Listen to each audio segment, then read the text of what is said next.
Hello and welcome back to Heights Library's podcast, Unpacking 1619, where you can explore the interviews we've collected with scholars from around the country, in which we unpack topics relating to race in America. I'm your host, John Pichet, and I'm thrilled to share these interviews with you here. Diane Negra of the School of English, Drama and Film at the University College of Dublin discusses her current work, Modalities of Irishness, and updates that research and particularly looks at how new Irish-themed necropolitical imagery, meaning skulls, skeletons, etc., has proliferated in the era of Black Lives Matter and Defund the Police. This is our conversation from October 17th, 2022. My name is Diane Negra, and I am Professor of Film Studies and Screen Culture at University College Dublin.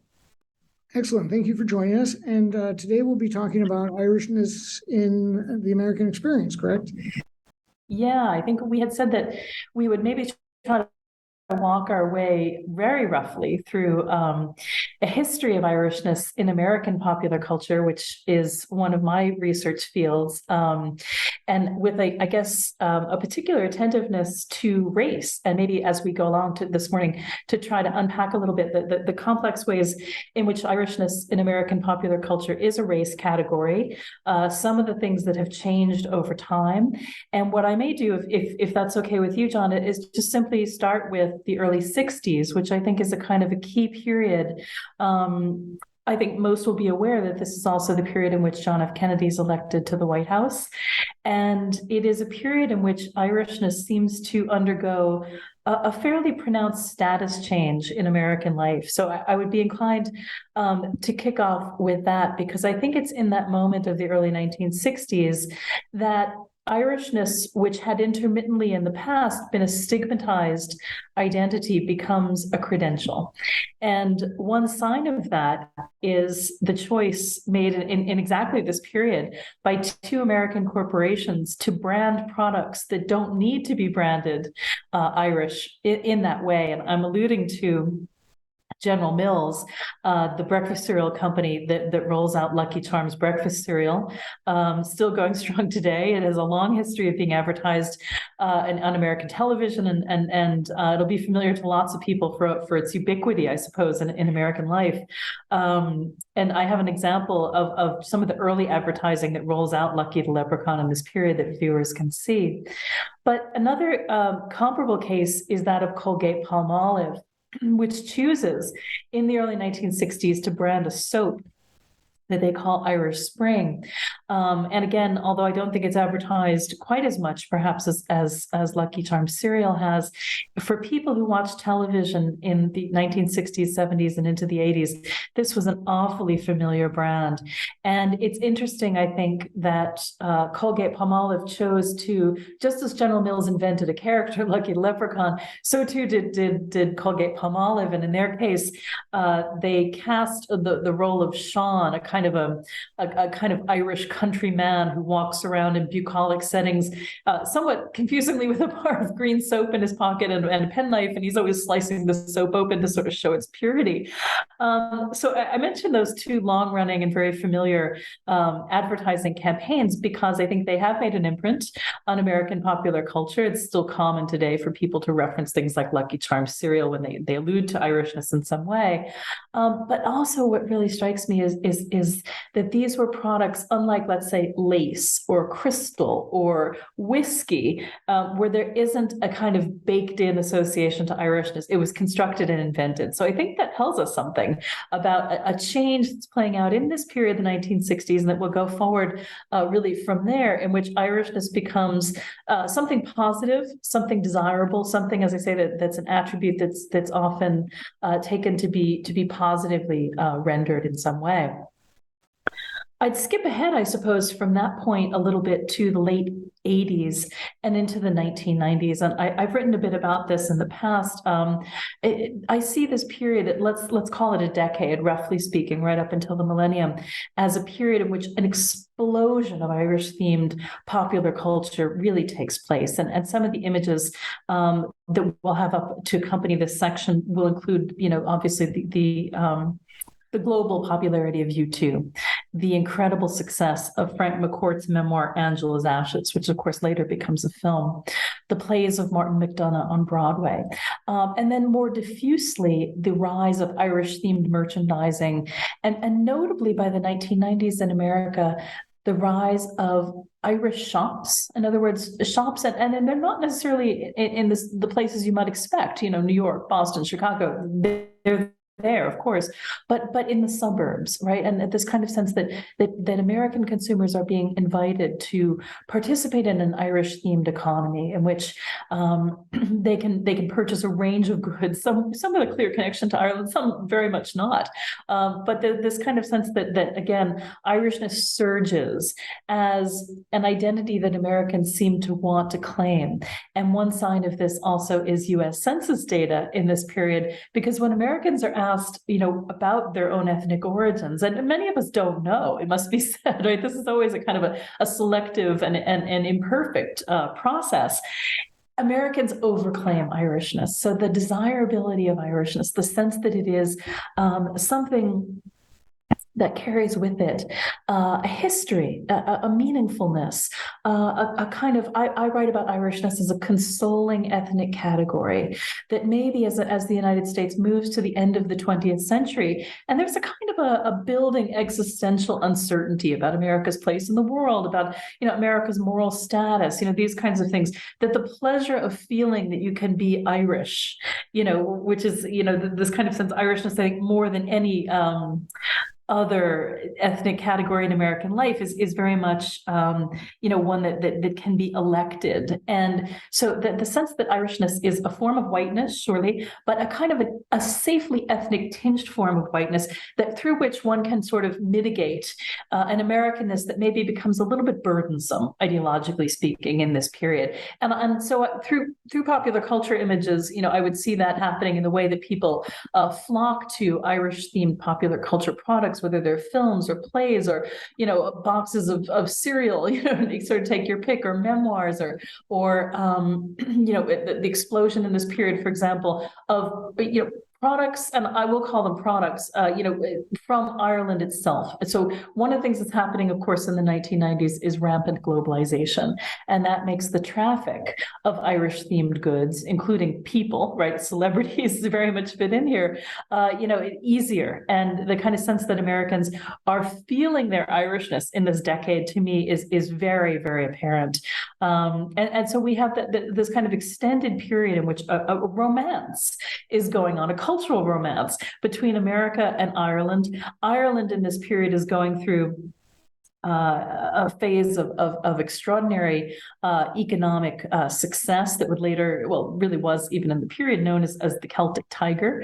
So Ireland is taking up a new position on the world stage. It has some very distinguished leaders during this period. Mary Robinson is one of them.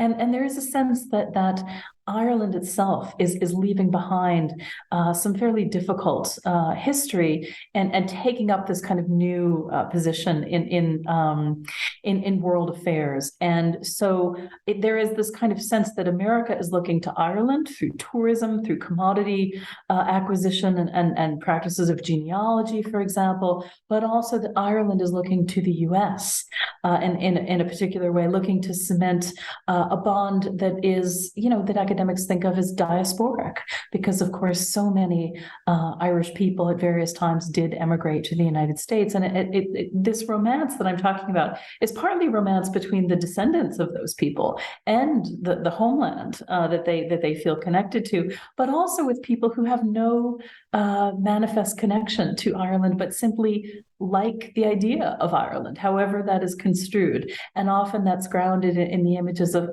particular popular culture figures, as I've said, whether authors or musicians or politicians, perhaps in some cases. Americans start to take a much bigger interest in this period in what's going on in the North, for example, politically and things like this. So it's a very interesting period, I think, to go back to. And I want to kind of just, for the moment, hold the question of what makes Irishness so attractive to so many Americans, and how it operates as what I would think of as a kind of a fantasy in many ways, a fantasy that, as I've suggested, is consoling on many levels. And I would think that that period is partly about the psychology of US white middle class identity and the role that Irishness can play in negotiating that. I've just started, I think, to suggest some of the ways that that's the case.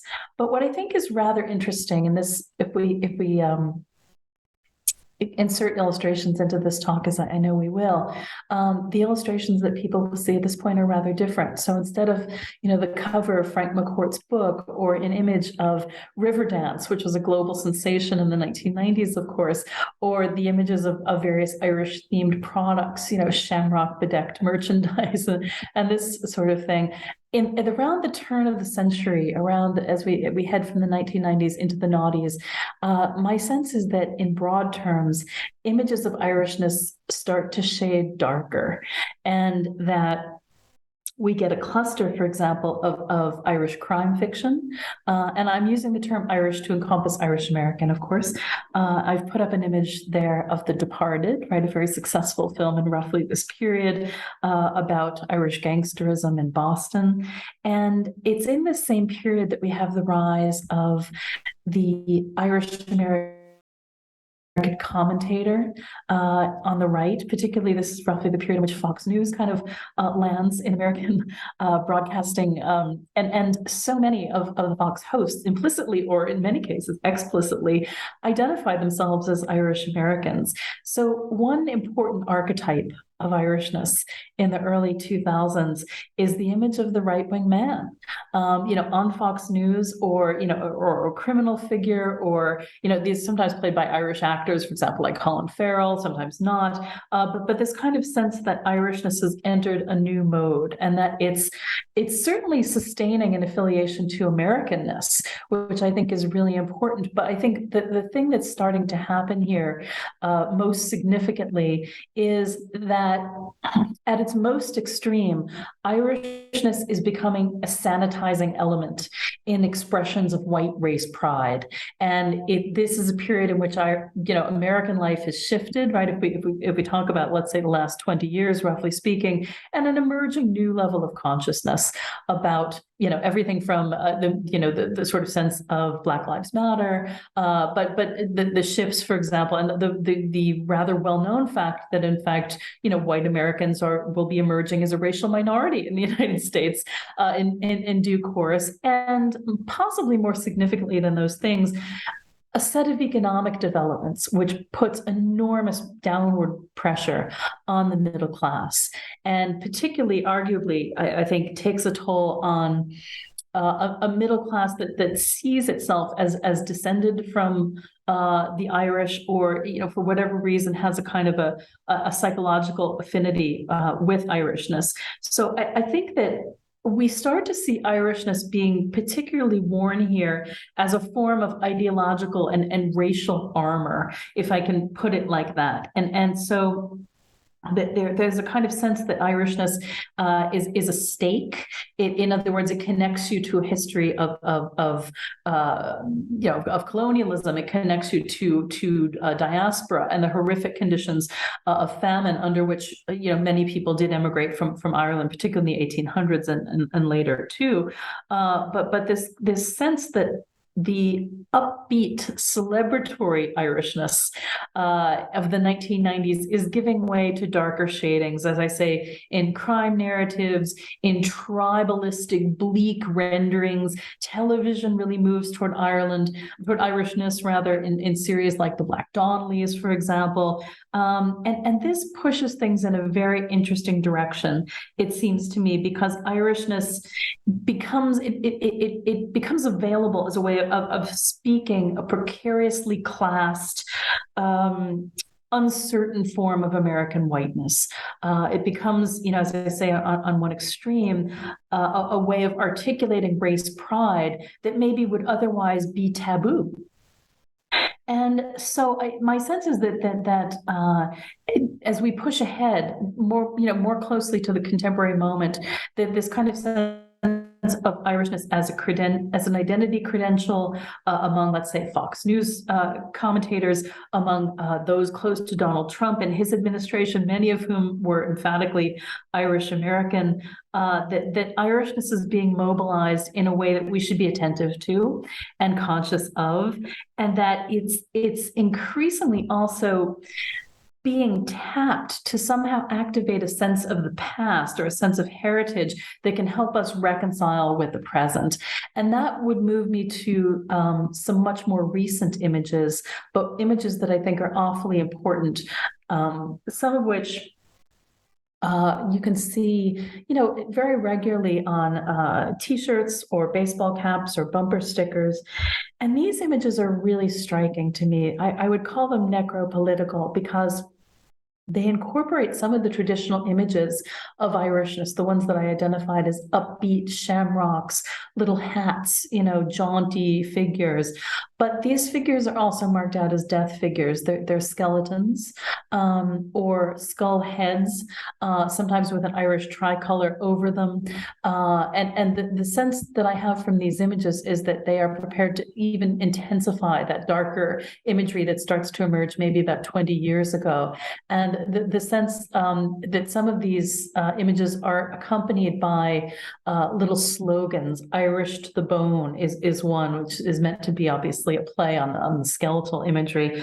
But what does it mean that Irishness in a US context is now being correlated with death in this way?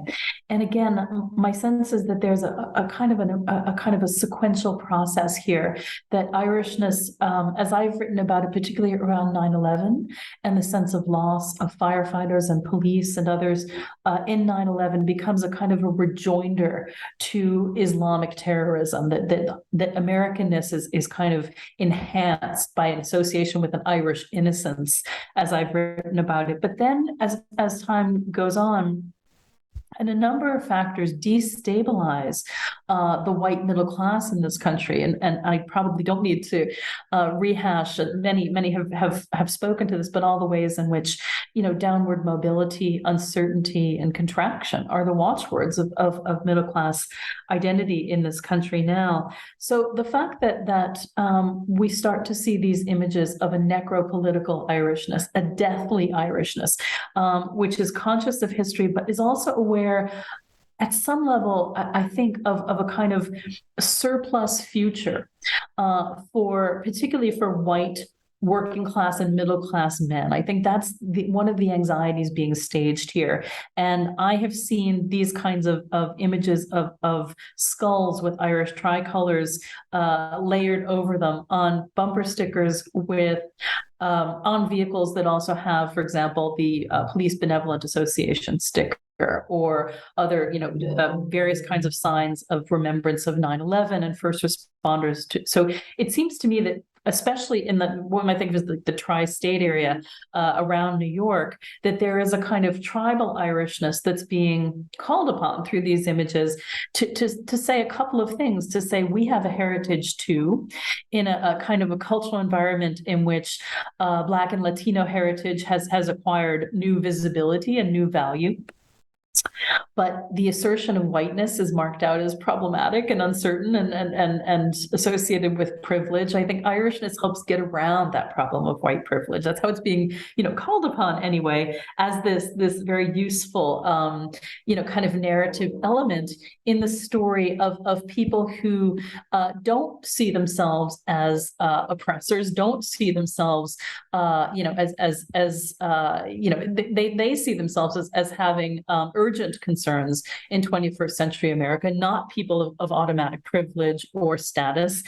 And they call upon images of Irishness and have done for a while to assert that value, but also now with the turn towards skeletal and death imagery, which by the way is something that in the north of Ireland, loyalist representations had gone through a phase like this as well, in which in murals and other sites they would frequently use the images of the marauding skeletal kind of warrior at times. So it seems to me that when a subculture turns to this kind of imagery to represent itself, it is worried about its obsolescence. It is worried about its own kind of imminent death.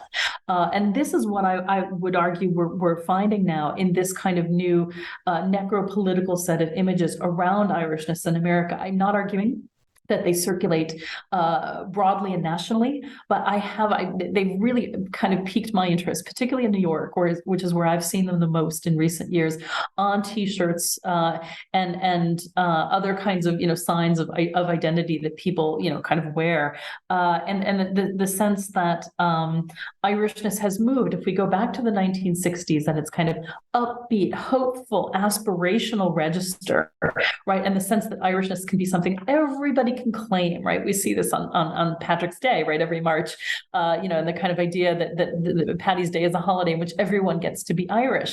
Well, that idea of Irishness as accessible, the idea also of Irishness as your default identity, if you don't know your own ethnic history, or if, like so many Americans, you are multi-ethnic or multiracial, that you might have elected to say, well, I'm Irish, right? And it's very common, and nobody really bats an eye if someone American says, I'm Irish. And what they mean by that is that, their grandmother left Cork in 1848, right? It's not really the way that Americans talk about other ethnic categories. So on the one hand, there's the sense that Irishness is open to everybody.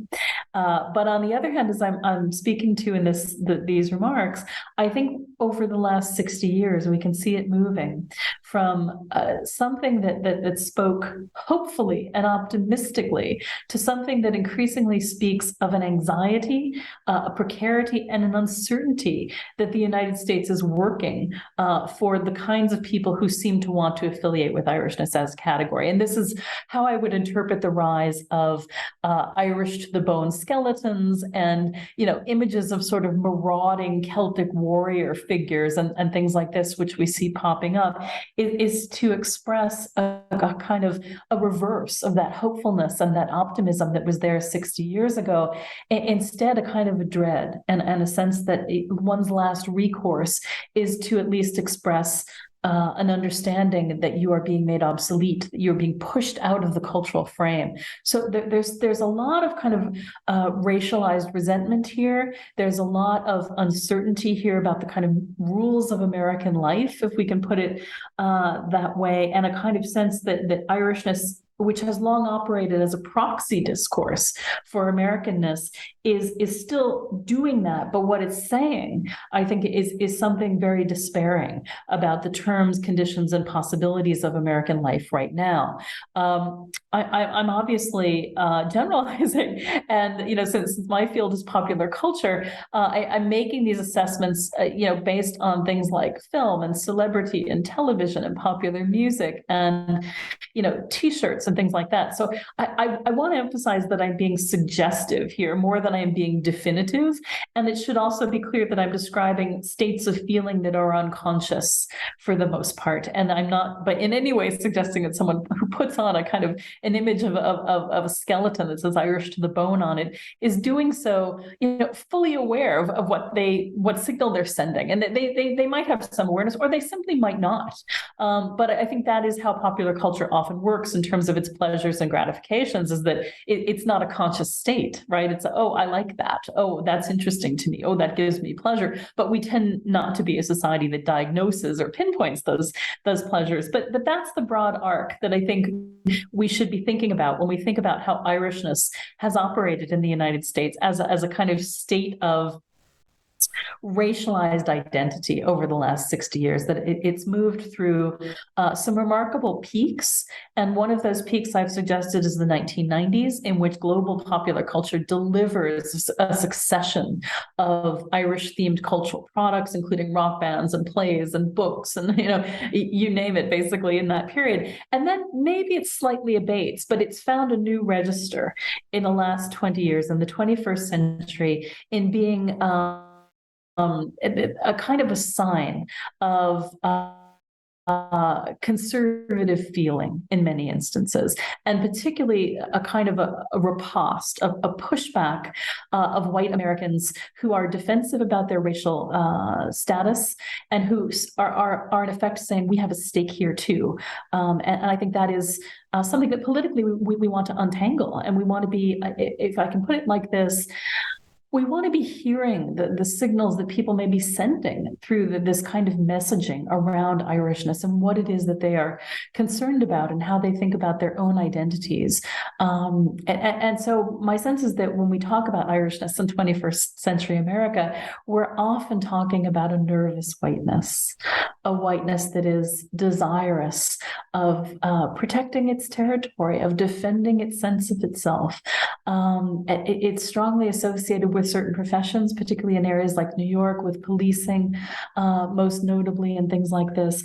But I would say it's also become, if anything, more of a masculine discourse in some ways, and that too, I think, bears noticing and bears some analysis. But that would be my very short history of how Irishness in the last 60 years or so has kind of exploded in American life as a category of representation in various ways, and as a kind of popular culture keynote, and as something that, if we take it seriously and examine it, can offer us insights into kind of aspects of American racial thought.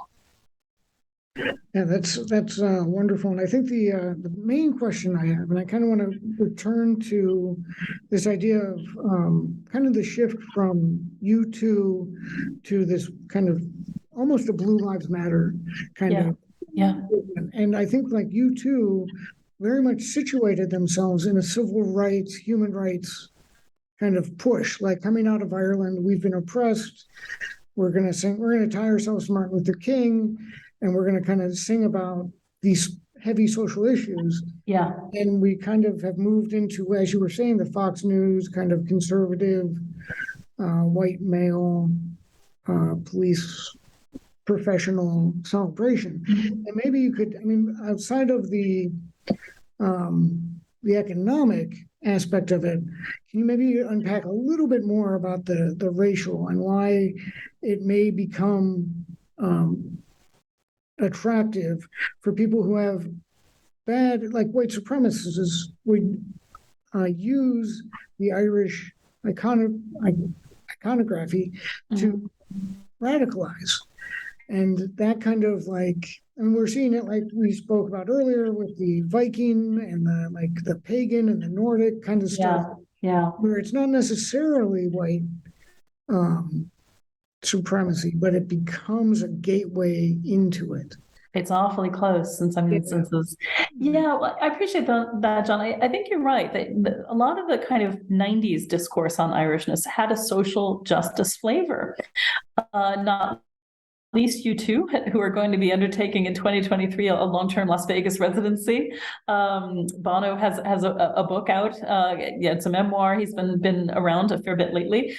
He won a prize, the Fulbright Prize for International Understanding, in, I want to say, March, and made a speech. I was present at that speech, in which he talked in the terms he has long talked, about the need for social justice and understanding. So there is a gap, isn't there, between that version of Irishness in the 1990s, which was partly about, I said it was that Irishness is a consoling category, but the re-cementing between Ireland and America of a kind of bond in that period was also very gratifying for Ireland, and the kind of sense that high-profile Irish figures, whether you're talking about somebody like Bono, you're talking about somebody like Mary Robinson, or the current president, Michael D. Higgins, who also, regularly speaks to social justice issues. One of the things I would say about the current moment is that there is an interesting gap opening up. In other words, for a long time, I think Americans were invited to come back to Ireland to feel grounded, to feel that they had a homeland that was accessible to them. But increasingly, as the U.S. has moved in a more rightward political direction, if they make those kind of homeland visits, they are encountering a country that reads as more politically progressive than the United States, with recent referenda in favor of equal marriage and things of that sort. Ireland increasingly looks like the progressive outlier. And when, in recent years, it's been fairly common for Americans to fantasize retirement overseas or, expatriation, or, you have people like Alec Baldwin who said, well, if Trump gets elected, I'm moving to Ireland. He didn't, but he said he would. But this kind of sense that Ireland is kind of always there, but on what terms? And so I think one of the things that's very interesting is that one could make the case that, contemporary Ireland, which is very, very eager, especially at the moment, to reach out to what is being called the affinity diaspora, and particularly to understand the entangled histories of Blackness and Irishness globally, but in the United States most particularly, that, the kind of Irishness that's invoked in T-shirts of skeletons and tricolors is of a very different order. And so you have a kind of it's a very mixed field, I think we can reasonably say. And on the one hand, you have this kind of invocation of Irish heritage and a kind of primordial Irishness, as you said, the January 6th, insurrection event in the US Capitol, was interesting for partly because it reads as a kind of a cosplay of Viking accoutrements, and the way in which people dress themselves, costume themselves for that occasion runs really close to, it seems to me, to this kind of activation of Irish themed marauders and skeletal, and these are images of sort of a masculinity that doesn't have to be answerable, that is deeply angry, that understands disenfranchisement, right, and that asserts its right to be disenfranchised even though it is white, that kind of thing. It seems really important, but meanwhile you have an Ireland which is increasingly out of alignment with that older image. So the former idea of the American tourist was that you could go back to Ireland and find the place that had never changed, right? And it's typical of Americans to think that the Irish are more pious than they are, more church-going, more traditional, etc. But that kind of construction of Ireland as the place where you could get the past back was widely promulgated. And now you have a kind of an interesting dissonance, because if that's the reason why you seek out Ireland, for example, as a tourist or visitor in some capacity, you are going to find, I think, that isn't really available for the most part, and so I think what we might also say about 21st century Irishness is that it is increasingly operating on a couple of different tracks, and that those tracks are very, very separate and possibly collide with one another at times. But I think what's being invoked in these images of white fierceness, white rage, white justification. You alluded to Blue Lives Matter, right? And the sense that, these images of angry Irish-themed masculinity have emerged roughly in the period of the pandemic and hopefully after, in which, police, for instance, have felt very, very hard done by. They have felt very criticized. It's been alleged that some police are essentially doing very little work or quiet quitting or, whatever, that they feel that they are not being socially valued. So why should they play the part of the protector? So this kind of repertoire, these images of angry Irishness come along also as a mode of expression at a time when we seem to be going through some very difficult debates in America about what policing should consist of, in a period after which, after George Floyd and so many cases, both historical and ongoing, in which police officers brutally assaulted Black Americans. And so all of this is charged in a kind of racial arena. And I think what I'm trying to speak to is the way in which Irishness gets called upon by people who feel maybe a degree of discomfort by calling on whiteness, but the way in which they summon Irishness is a way of doing that in code. Yeah, and I think that's an important point. So is there anything else you'd like to leave us with as we wrap this up here? I don't know. I mean, I think one of the things I would say as somebody, as a cultural studies scholar and somebody who thinks about, what popular imagery and popular narratives can tell us, I would say we're in a fairly tough spot in this country. And the thing that's very much needed is more forms of dialogue, for example, between police and the populations that they encounter and that sort of thing. And that this kind of self-justifying, defensive and bellicose imagery is not serving that purpose. So I would hope that, you had mentioned a few moments ago, the kind of the long history of Irishness also being invoked in social justice context and, in context of trying to have, my sense is that if we could better consider how downwardly mobile white Americans can make common cause with Black and Latino Americans, that would be a far better goal than defending white privilege in whatever fashion. So I would be rather critical and mistrustful of this new turn in Irish American self-representation.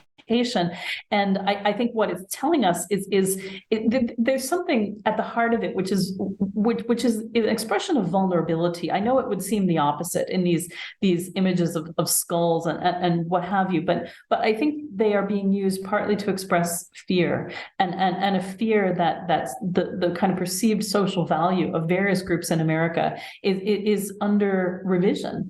I think if we could have a conversation about that openly, that would serve us far better than these images of what I'm reading as kind of Irish themed race pride.